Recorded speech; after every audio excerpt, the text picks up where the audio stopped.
కాపు సామాజిక వర్గానికి ఆయా రాజకీయ పార్టీలు తగిన ప్రాధాన్యం ఇవ్వడం లేదు అంటున్నారు కాపు నేత సాంబశివరావు.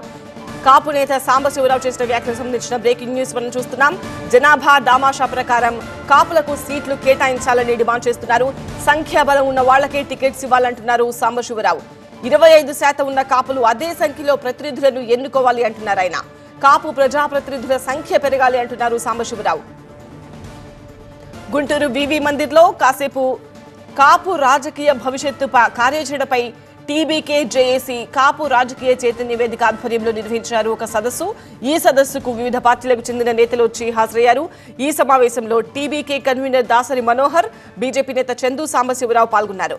కాపులు రాజకీయాల్లో రాణించినప్పుడే తగిన న్యాయం జరుగుతుందంటున్నారు సాంబశివరావు. నాయకత్వం వహించాలి, రిప్రజెంటేటివ్స్ గా ఉండాలి అని మన రాజ్యాంగ నిర్మాతలు ఏదైతే కోరుకున్నారో అది జరిగేలాగా మన పాఠ్య పుస్తకాలు ఉంటే, అది జరిగేలాగా మన పార్టీలు మాట్లాడితే, అది జరిగేలాగా మనం మాట్లాడితే మనకి కూడా ఏదో ఒక రోజున అవకాశం వస్తుంది. ఆర్థికంగా బలం ఉండి, సంఖ్యాబలం ఉండి, ఎడ్యుకేషన్ ఉండి, నాయకత్వ లక్షణాలు ఉండి, అన్నీ ఉండి కూడా ప్రాతినిధ్యం స్థానంలోకి వెళ్ళలేని కాపులకి ఇది చాలా పెద్ద సమస్యగా ఉందన్నది నిర్వివాద అంశం.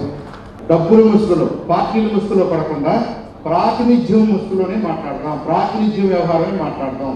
51 చట్టం ప్రకారంగా ఈ రాజ్యాంగాన్ని మనం గౌరవించాలంటే మా నిష్పత్తి ప్రకారం మా రిప్రజెంటేషన్ ఉండాలి.